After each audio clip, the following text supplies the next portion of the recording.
My friend Mark died. His heart stopped. A heart I never imagined could do that. A heart so strong, so playful, such a good heart. But his heart stopped. What to do? Keep going, I guess, but it's really hard. So I write these thoughts as a personal salute to my friend Mark Bagshaw. And I do so with the deepest condolences to his wife Bev, a beautiful person who loved Mark and whose love meant so much to him. Mark adored Bev, and I know he would dearly love to have not left her. Mark and I joined forces in a wonderful enterprise some 25 years ago. Or maybe I should say Mark co-opted me, but whatever. I was both willing and well prepared to engage. And engage we did. Mark was a revelation. I thought I knew about disadvantage. I'd spent nearly 20 years before I met Mark in social and community services, mostly young people at risk. Disability was hard. Society was not accepting. Mark would be really unhappy with me for saying this, but disability was a major part of Mark and me. We were brought together in our professional lives tasked with providing advice and guidance to increase participation and outcomes from the vocational education and training system of Australia for people with disability. Now, Mark was not defined by disability, he was informed by it. Informed in a way that strengthened his passion to remove disadvantage in all its forms. I was in awe of the achievements of Mark Bagshaw. I could but only live in the shade of a person of such resilience and intellect. If ever the concept of being forged in the furnace of adversity could be applied, it will be to Mark, a diamond whose sparkle will live on in so many of us. Mark was a leader. He took people with him. We've dived into the business of government, of policy, of hegemony and narrow thinking.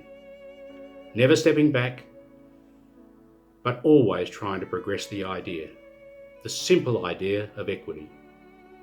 Politely, engagingly, persistently, with a smile and a wonderful sense of humour, but always with determination. An intellectual iron fist in a silk glove. I selfishly think of 22 years lost. We could both have had an anticipation of 85 years, fair call. But no, Mark only got 63 and I lost 22 more years of his friendship, his engaging intellect and his sharp sense of humour. But you know, for all the personal pain I feel, it is nothing compared to the real loss to so many people living with disability. A giant of disability advocacy has been lost. A powerful voice for change has been silenced. A force of nature is no more. Maybe disability forged Mark Bagshaw. Maybe, and most likely, his innate drivers set him apart. But I know Mark was an exceptional human being. Someone with an aspirational view of capacity, of human capacity. I will remember him fondly. I will miss him terribly. Farewell, sweet prince.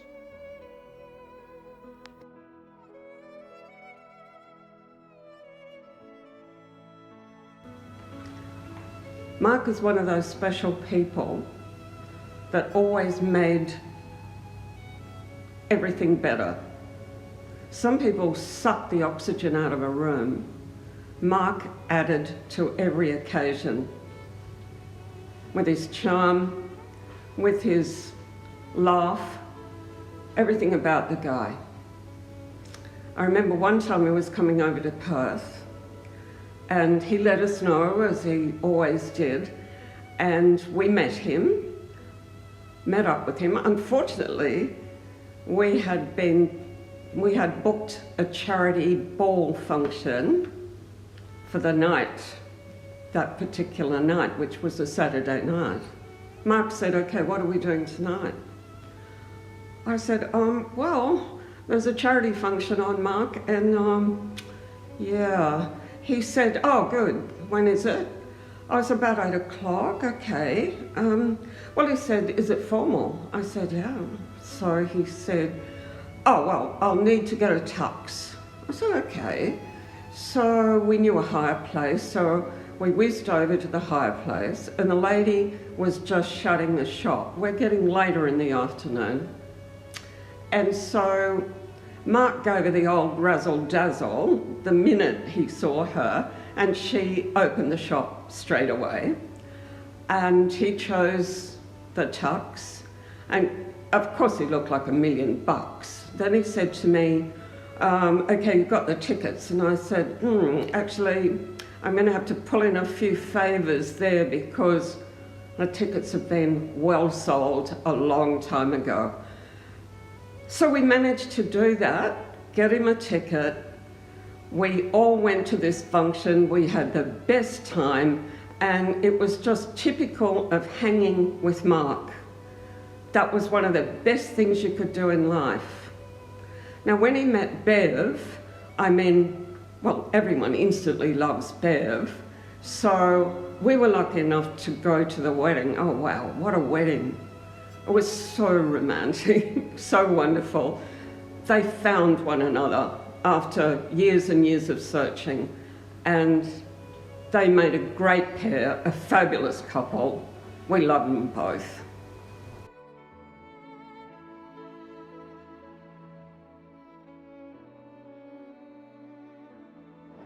How's the weekend? Oh, not too good. Same as usual. I was 16 at the time I had the accident. I couldn't see any reason why I couldn't go back to school, I couldn't get back to university and go on to work.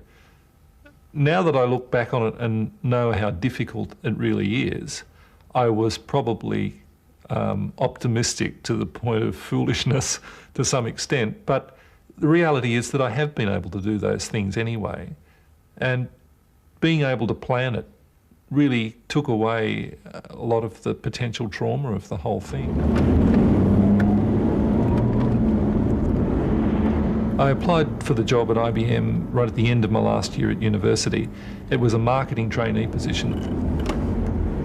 I made a decision not to let them know I was in a wheelchair before I got to the interview. I've found over the years that people make assessments over the phone of just what can and can't be done, and I need the opportunity to sit in front of somebody to convince them.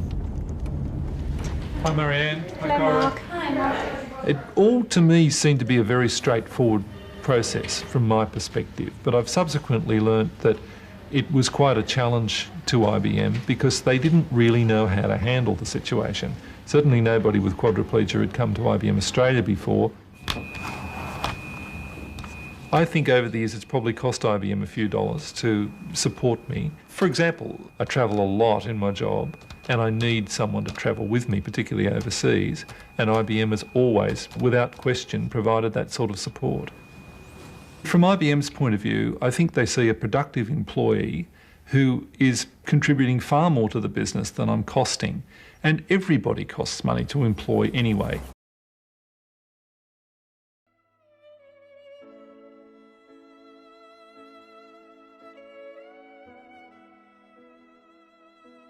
The Wouters family here in New Zealand are deeply saddened to hear of the loss of the man who we knew as Uncle Mark. We enjoyed many great occasions with him, and we were always enamoured by his knowledge and passion for improving the lives of others. A fierce interlocutor, he had the ability to make one question one's own convictions and see life through a different lens. We greatly admire his work and are thankful for the time that he and Bev were able to spend together. A powerful thinker, an advocate for the improvement of society, a friend, an uncle and a husband. He will be missed, but not forgotten.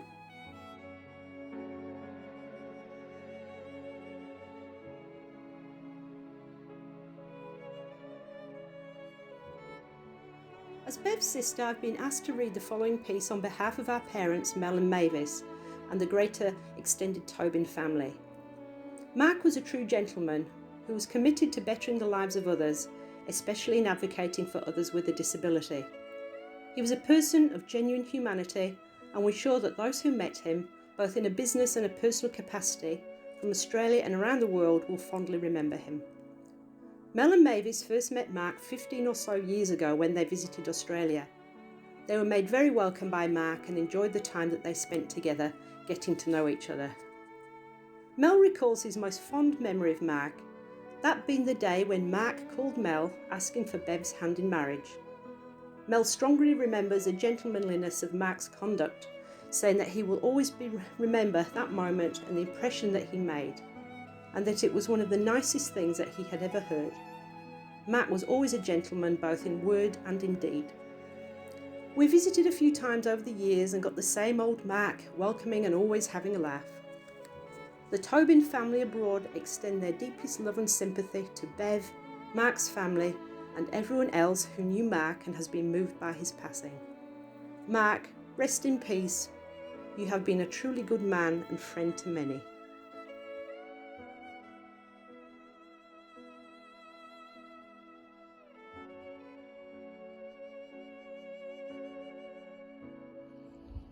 This is to our beautiful friend Mark. To laugh often and much, to win the respect of intelligent people and the affection of children, to earn the appreciation of honest critics and endure the betrayal of false friends, to appreciate beauty, to find the best in others. To leave the world a bit better, whether by a healthy child, a garden patch or a redeemed social condition. To know even one life has breathed easier because you have lived. This is how you have succeeded. Goodbye, mate. We love you.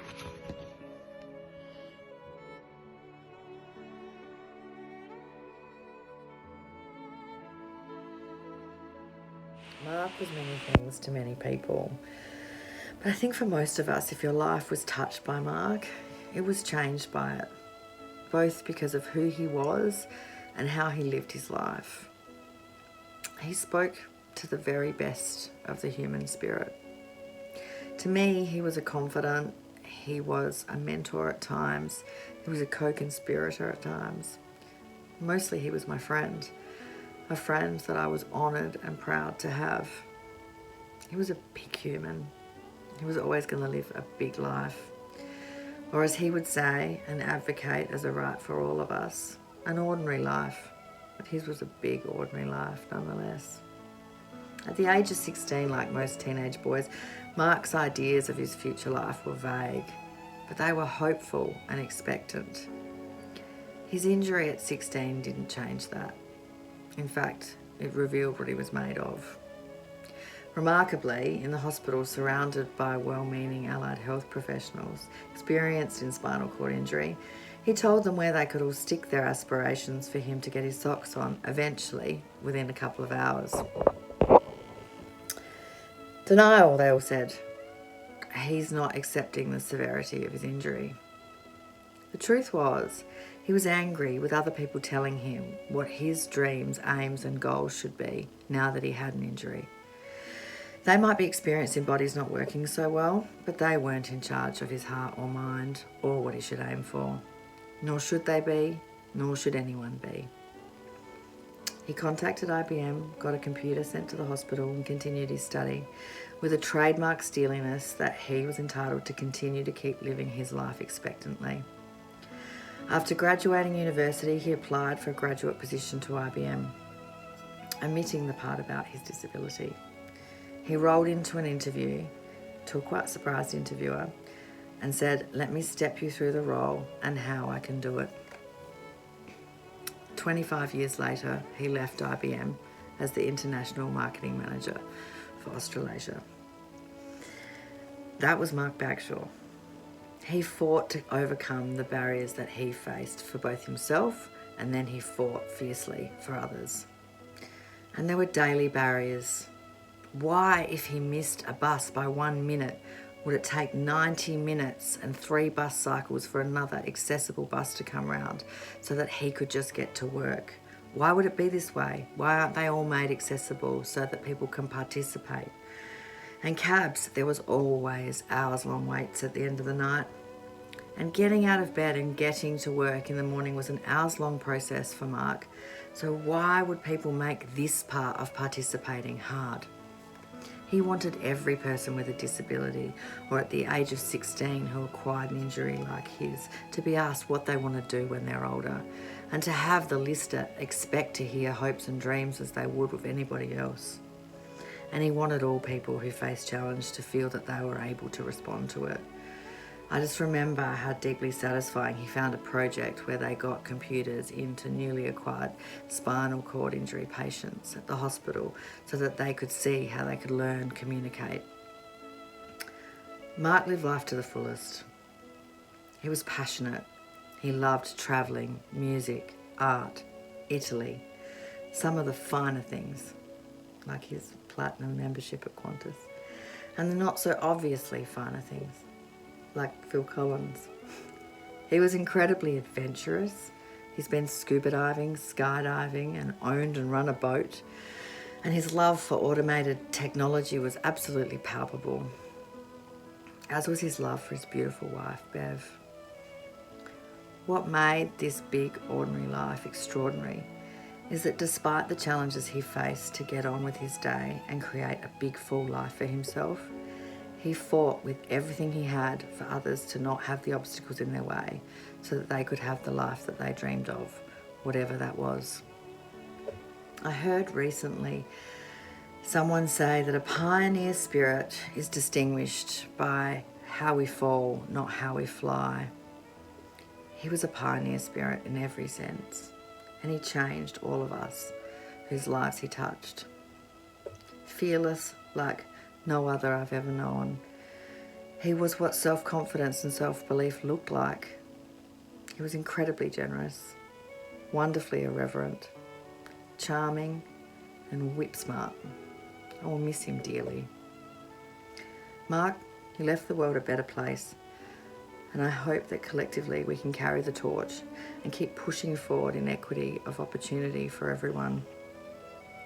And wherever you are, I hope it's beautiful, with lovely views, great art, cabs that arrive in 5 minutes, and you can stand up and play the flute again.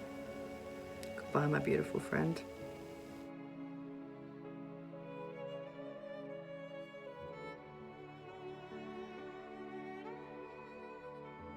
I had the pleasure of meeting Mark 8 years ago while studying at university. What I thought would just be another casual job to make ends meet instead precipitated one of the most special connections of my life. So special, in fact, it wasn't long after that I claimed Mark and Bev as my second parents. Mind you, our conversations were not typical of most parent-daughter relationships, covering all kinds of topics which would not be audible for the normal parent. Over the years, I slowly learnt to differentiate between recounts of past events and Mark's stories. I know I'm not the only one who was gullible enough to believe the infamous narrative of how Mark's involvement as a spy with the ACO led to his injury. I do give myself credit that the penny dropped right at the end when Mark claimed it was the pretty girls from ABBA whose lives he saved. I speak on behalf of all of Mark's carers of the immense gratitude we have for spending countless hours with him every morning. At times, we would question who was caring for who, as Mark patiently comforted, reassured, and guided us with his abundance of wisdom through all of our ups and downs. His kindness and genuine love were felt by all. Mark would tell me, particularly over the 3.5 months I spent with him during the COVID lockdown, that there weren't too many perks about having a disability. There was one, however, and that was the opportunity for him to meet what he claimed as some of the many special people in his life. And such is how he met the lovely Bev. It didn't take long for her role as PA to be reconsidered as wife duties. Their love and adoration for each other was truly profound. The words which have been repeatedly spoken over the last weeks have been, a beautiful man and a brilliant mind. Mark truly was one of a kind, and his legacy will undoubtedly live on in many of us.